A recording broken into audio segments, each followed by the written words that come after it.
Sumler joins us now with live coverage. The crisis response team and the president of the Mississippi Delta Community College are currently here viewing video footage of when the fire started. Now, a van owned by the college was found a few miles down the road that was also burned. As you can see here behind me, there are a few cars passing by really slowly. A former Greenville police sergeant, Kavana Moore, accused of gunning down her husband, Reginald Moore, in 2015. I'm in Shaw, Mississippi right now, standing in the middle of what was once a street. Now, it's a body of water.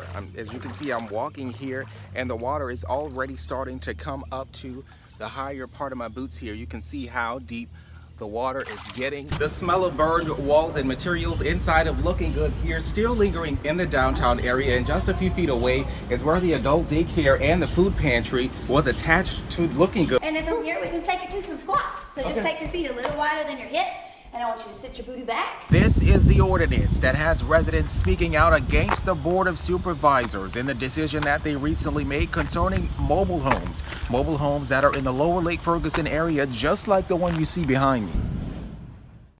Mayor Rosenthal says that he made calls to the board members who never showed up to last night's meeting. He also says that the next meeting should be held Monday at the latest. A Greenville man convicted of murdering a local business owner fails to convince a court that he was wrongfully convicted. The Mississippi Court of Appeals on Tuesday affirmed the conviction of Edwards Johnson. Mississippians spend millions of dollars in car repairs annually because of bad roads, but Mayor Rosenthal says that the new machine should minimize those costs for Indianola residents.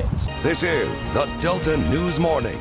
Coming up on your Delta News Morning, Greenwood authorities looking for answers after a man is gunned down while going to check his mailbox. His grandmother crying out for peace. Good morning. Good morning. Good morning. Good morning. Welcome to the Delta News Morning. I'm Sumler. I'm Candy Stone. Today is Tuesday, March the 13th, 2018. Thank you for joining us this morning. Now, getting into your top stories.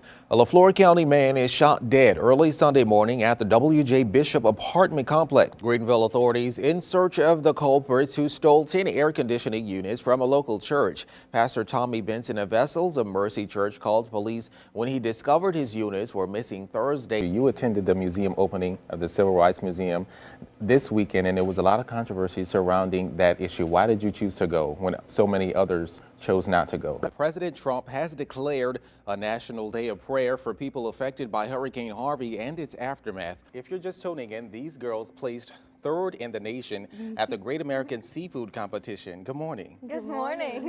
Now this smells good. This smells amazing. So tell me, what is this called again that you made? Looking Good clothing store doesn't look so good anymore. The blaze that destroyed the retail store raged for over 6 hours before firefighters could put it out.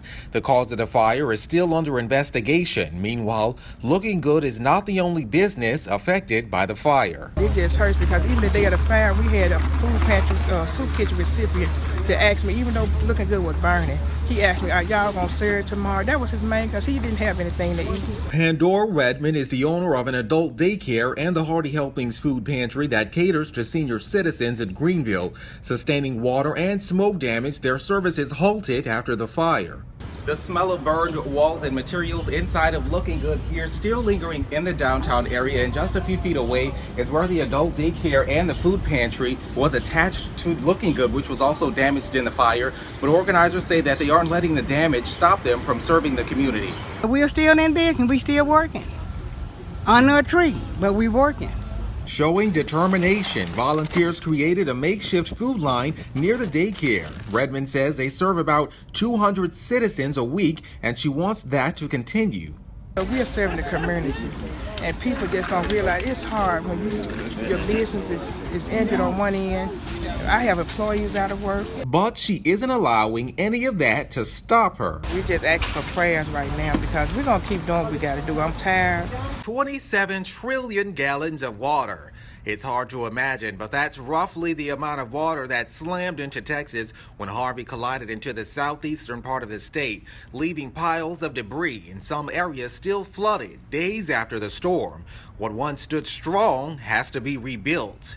A 2x4 and a saw.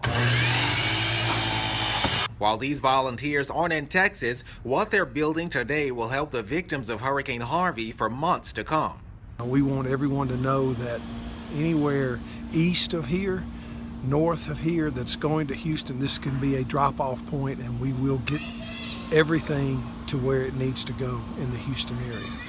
Mark Kelly is the associate pastor at Emmanuel Baptist Church. He, along with about 35 other volunteers, are building tables that they'll use to sort through donations being accepted from across the region.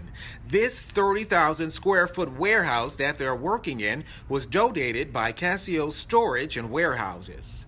What we're doing here is trying our best to give them some kind of relief through people giving here. We'll ship it out to them. Have pod sites, point of distribution sites out there that it'll go to, and they'll get it to the people that they'll distribute it as it's needed. With volunteers as young as 7 years old, Pastor Kelly says the idea was presented to him by a few of his church members. A week later, that vision was brought to life. We know that this would have happened to Mississippi. There would be people here helping us, and we've got to stick together. So it's a great feeling to know that you're making a difference in somebody's life.